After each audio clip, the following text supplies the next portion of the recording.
Hello future IITians and NITians. तो आज हम बात करेंगे क्वाड्रेटिक इक्वेशन के मोस्ट डिफ़िकल्ट क्वेश्चन के बारे में, जो कि रिसेंटली जेई के एग्जाम्स में पूछा गया था। ये काफ़ी ज़्यादा डिफ़िकल्ट क्वेश्चन है। पहले इस तरीके के क्वेश्चंस नहीं पूछे जाते थे, अभी रिसेंटली इस टाइप के क्वेश्चंस पूछे जा रहे हैं, जिससे जेई मेंस 2024 में इस तरीके के क्वेश्चन के आने की प्रोबेबिलिटी काफ़ी ज़्यादा बढ़ जाती है। So let's start with our question. तो यहाँ पे हमें क्या दिया है, क्वाड्रेटिक इक्वेशन दे रखा है और इस क्वाड्रेटिक इक्वेशन के दो रूट्स अल्फ़ा और बीटा दे रखे हैं। उसके बाद अल्फ़ा और बीटा की पावर्स का सम करके कुछ इस तरीके से यहाँ पे इसकी वैल्यू पूछा है। तो इसके लिए हम यहाँ पे क्या कर सकते हैं, सबसे पहले इस क्वाड्रेटिक इक्वेशन से ही स्टार्ट करते हैं, जो कि हमको दी है x² plus root x plus 3 equal to 0। और हमको बोला है इसके दो रूट्स होंगे, एक अल्फ़ा और बीटा। तो हम इसके रूट्स निकाल लेते हैं। तो एक्चुअली में अगर मैं इसकी x की वैल्यू निकालता हूँ तो वो हो जाएगी -b plus minus root of b² करेंगे तो ये 6 हो जाएगा, -4 इंटू a 1 है और c 3 है। यहाँ पे ये आ जाएगा डिवाइडेड बाई 2a। तो x की वैल्यू यहाँ पे आ जाएगी -√6 प्लस माइनस, यहाँ पे देखेंगे तो 6 - 12 होगा, जो कि √6 आयोटा हमको देगा और यहाँ से 2 हमारे पास आ जाएगा। अब यहाँ से मैं क्या कर सकता हूँ, √3 अगर मान लो मैं कॉमन ले लेता हूँ। देखो x इक्वल टू √3 मैंने यहाँ पे कॉमन ले लिया, तो यहाँ पे बचा -1/√2 प्लस माइनस आयोटा 1/√2। अब देखो ये एक क्वेश्चन जो है बेसिकली क्वाड्रेटिक का तो है ही, इसके साथ साथ यहाँ पे इसमें कॉम्प्लेक्स नंबर के कंसेप्ट का भी काफ़ी यूज़ किया गया है। जैसे अभी देखो ये वाला जो वैल्यू है, ये एक्चुअली में क्या होता है, पोलर फॉर्म वगैरह हम अगर देखे थे, जैसे e की पावर आयोटा थीटा जो होता है, एक्चुअली में क्या होता है cos theta plus iota sine theta. अब यहाँ पे इसको अगर मैं इसके साथ में कंपेयर करता हूँ तो यहाँ से हमको मिलती है कि cos थीटा की वैल्यू जो है वो मेरे पास -1/√2 है और साइन थीटा की वैल्यू मेरे पास यहाँ पे 1/√2 है। अब ये किस थीटा के लिए सफाइश होता है, तो अगर मान लो मैं यहाँ पे थीटा की वैल्यू ले लेता हूँ 3π/4, मतलब पाई माइनस π/4, तो सेकंड क्वाड्रेंट हो गया। सेकंड क्वाड्रेंट में cos थीटा नेगेटिव होता है, इस वजह से ये नेगेटिव हो जाएगा। और सेकंड क्वाड्रेंट में साइन थीटा जो है वो पॉजिटिव होता है, इस वजह से साइन थीटा की वैल्यू यहाँ पे 1/√2 पॉजिटिव में हमारे पास में आ जाएगी। तो दोनों के लिए थीटा इक्वल टू 3π/4 हो जाएगा। तो इस बेसिस पे जो ये वैल्यू दी हुई है x की, इसको मैं आगे चल के यहाँ पे लिख सकता हूँ कि x इक्वल टू मेरे पास है √3 e की पावर। अब देखो यहाँ पे प्लस माइनस लगा है, तो यहाँ पे भी हमको प्लस माइनस आगे लगाना पड़ेगा। तो यहाँ पे प्लस माइनस आयोटा और थीटा की वैल्यू है 3π/4। ठीक है, ये हमारे पास में आ गया है। अब देखो इसमें हमारे पास दो वैल्यूज है, प्लस वाली एक वैल्यू जो है एक रूट की है और माइनस वाली वैल्यू दूसरे रूट की है।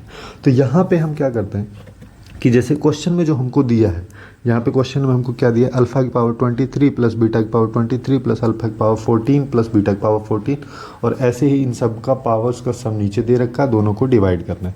तो अगर मैं किसी एक की वैल्यू भी निकाल लेता हूँ, जैसे अगर मान लो मैं यहाँ पे केवल और केवल इसकी वैल्यू निकाल लेता हूँ और उसी कंसेप्ट पे बेस करके बाकी की वैल्यू भी हम यहाँ पे सजेस्ट कर सकते हैं। जैसे देखो अगर मान लो मैं अल्फा की पावर 23 प्लस बीटा की पावर 23 की वैल्यू निकालना चाहता हूँ, तो अभी मैंने क्या निकाला है, यहाँ पे अल्फा की वैल्यू मेरे पास आई ई की पावर आयोटा 3π/4 और बीटा की वैल्यू मेरे पास आई ई की पावर माइनस आयोटा 3π/4। ठीक है, अब मैं यहाँ पे क्या करता हूँ, और यहाँ पे √3 दोनों के साथ लगा हुआ ही है मल्टीप्लाई में। तो हम यहाँ पे क्या करेंगे, जैसे ये हमको दे रखा था, यहाँ पे क्या आ जाएगा √3 इंटू ई की पावर आयोटा 3π/4 पूरे की पावर 23 प्लस यहाँ पे आ जाएगा √3 ई की पावर माइनस आयोटा और 3π/4 इस पूरे की पावर 23। अब देखो अगर ऐसा है तो यहाँ पे √3 की पावर 23 मेरे पास आ जाएगा और यहाँ पे क्या बचेगा, यहाँ पे बचेगा e की पावर आयोटा 3π/4। अगर मान लो मैं इसको e की पावर आयोटा 3π/4 को डायरेक्टली यहाँ पे cos थीटा के फॉर्म में लिख देता हूँ, cos theta plus iota sine theta के फॉर्म में, तो ये हो जाएगा cos 3π/4 प्लस आयोटा साइन 3π/4 और पूरे की पावर 23। ऐसे ही यहाँ पे √3 की पावर 23 आ जाएगा और अंदर में आ जाएगा यहाँ पे cos 3π/4 माइनस आएगा भी साइन 3π/4 और पूरे की पावर यहाँ पे हो जाएगी 23। ठीक है, अब देखो मेरे को क्या करना है, यहाँ पे देख हम एक कंसेप्ट और पढ़े थे कॉम्प्लेक्स नंबर्स में जो ये पावर होती है, जब cos theta plus iota sine theta के फॉर्मेट में लिखा होता है तो ये पावर एक्चुअली में यहाँ आ जाती है और इसके साथ मल्टीप्लाई हो जाती है। दोनों केसेस में सेम चीज़ होगा। तो इस वजह से यहाँ पे अगर मान लो मैं रूट थ्री आएगा यहाँ पे आएगा रूट थ्री की पावर 23 और यहाँ पे हो जाएगा कॉस 3 इंटू 23 करोगे तो 69 आ जाएगा, 69 pi by 4 plus iota sine 69 pi by 4 ये आया। ऐसे ही इधर यहाँ पे रूट 3 की पावर 23 है, यहाँ पे भी cos 69 pi by 4 minus iota, अब यहाँ पे माइनस रहेगा 69 पाई बाई 4। अब देखो अगर मैं यहाँ पे पूरा रूट 3 को कॉमन ले लेता हूँ, रूट 3 की पावर 23 को, तो मेरे पास यहाँ पे क्या बचता है, यहाँ पे आएगा मेरे पास 69 pi by 4 plus iota sine 69 pi by 4 plus cos 69 pi by 4 minus iota 69 sine 69 pi by 4। अब देखो यहाँ पे दो वैल्यूज सेम है, साइन की आयोटा वाली टर्म्स हमारे पास यहाँ से कट जा रही हैं, तो फाइनली मेरे पास आएगा यहाँ पे रूट 3 की पावर 23, यहाँ पे आएगा रूट 3 की पावर 23 इंटू 2। कॉस की टर्म देखो यहाँ पे दो बार है, एक बार यहाँ पे है एक बार यहाँ पे है, तो यहाँ पे हो जाएगा 2 कॉस 69 पाई बाई 4। ठीक है, ये मेरी वैल्यू आ रही है अल्फ़ा की पावर 23 प्लस बीटा की पावर 23 की। अब ऐसे ही बाकी वैल्यूज़ भी मैं निकाल सकता हूँ, जैसे कि अगर मान लो मेरे को अल्फ़ा की पावर, जैसे क्वेश्चन में क्या दिया, अल्फ़ा की पावर 14 प्लस बीटा की पावर 14, तो अल्फ़ा की पावर 14 प्लस बीटा की पावर 14 की अगर मेरे को वैल्यू निकालनी होगी तो यहाँ पे रूट 3 की पावर, जैसे यहाँ से ये 23 जो था रूट 3 की पावर में चला गया, ऐसे ही यहाँ पे 14 भी रूट 3 की पावर में चला जाएगा और यहाँ पे भी कॉस बचेगा, कॉस और ये जो पावर है वो यहाँ पे 3 पाई बाई 4 के साथ मल्टीप्लाई हो जाएगी, तो ये हो जाएगा 42 पाई बाई 4। ऐसे ही बाकी जो वैल्यूज़ हैं, अगर मान लो डायरेक्टली मैं यहाँ पे लिखता हूँ कि जैसे मेरे पास यहाँ पे है अल्फ़ा की पावर 23 प्लस बीटा की पावर 23 प्लस अल्फ़ा की पावर 14 प्लस बीटा की पावर 14 डिवाइड बाई, ये किससे डिवाइड हो रहा है, अल्फ़ा की पावर 15 प्लस बीटा की पावर 15 प्लस अल्फ़ा की पावर 10 प्लस बीटा की पावर 10, इससे ये डिवाइड हो। तो देखो पहले वाले पोर्शन की इसकी वैल्यू मेरे पास ये वाली आ रही है, दूसरे वाले पोर्शन की मैंने अभी निकाली है, तो इसको अगर मान लो अपन यहाँ पे लिखते हैं तो ये आ जाएगा रूट 3 की power 23 into 2 cos 69 pi by 4। ऐसे ही अगले वाले की वैल्यू रूट 3 की power 14 2 cos 42 pi by 4 divide by, नीचे क्या आ जाएगा रूट 3 की पावर 15 2 कॉस,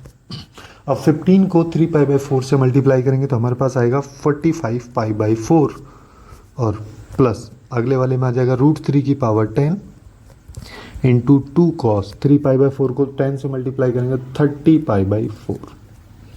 अब देखो एक चीज़ यहाँ पे हम देख सकते हैं कि ये 42 पाई बाई 4 लिखा है, इसको मैं 21 पाई बाई 2 लिख सकता हूँ, और ये 30 पाई बाई 4 लिखा है, इसको मैं 15 पाई बाई 2 लिख सकता हूँ।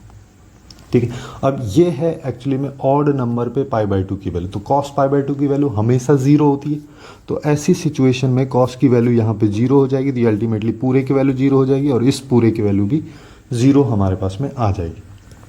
तो अभी हमारे पास बच के क्या निकलता है, अभी हमारे पास यहाँ पे आया है रूट 3 की पावर 23 इंटू 2 कॉस। अब देखो 69 पाई बाई 4 को मैं यहाँ पे क्या लिख सकता हूँ, इसको लिख सकते हैं अपन 17 पाई प्लस पाई बाई 4।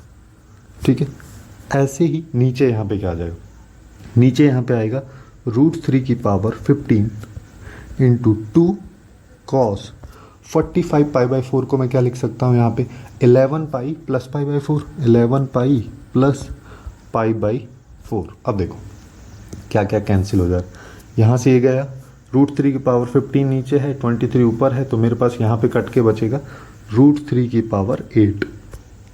ठीक है, अब यहाँ पे देखो ये दोनों जो है सेम क्वाड्रेंट में, ये कॉस थीटा की वैल्यू ये भी और ये भी सेम क्वाड्रेंट में है, क्योंकि ये 2n+1 ऑड नंबर में है, थर्ड क्वाड्रेंट में आ रहा है हमारे पास में ये।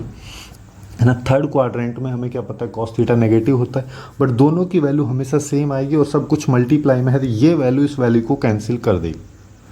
ठीक है, तो फाइनली मेरे पास क्या जो आउटपुट बच रहा है वो आ रहा है √3⁸, जिसको मैं बोल सकता हूँ 3⁴, जो कि एक्चुअली में हो जाएगा 81।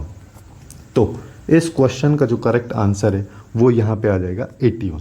ठीक है, तो काफ़ी डिफिकल्ट क्वेश्चन था। इसमें बेसिकली यहाँ पे क्वाड्रेटिक इक्वेशंस का तो बेसिक कंसेप्ट का यूज़ हुआ ही है, उसके साथ साथ कॉम्प्लेक्स नंबर के कंसेप्ट का भी काफ़ी यूज़ यहाँ पे किया गया, तब जाके हमको इसकी वैल्यू निकली है। तो इस तरीके के क्वेश्चन जो है रिसेंटली अभी पूछे जा रहे हैं और मोस्ट प्रोबेबली जेईई मेंस 2024 में इस तरीके के क्वेश्चंस देखने की पॉसिबिलिटी काफ़ी ज़्यादा है। सो आज के लिए बस इतना ही। Hopefully you guys find it useful, and if you find it useful then please do like, share and subscribe.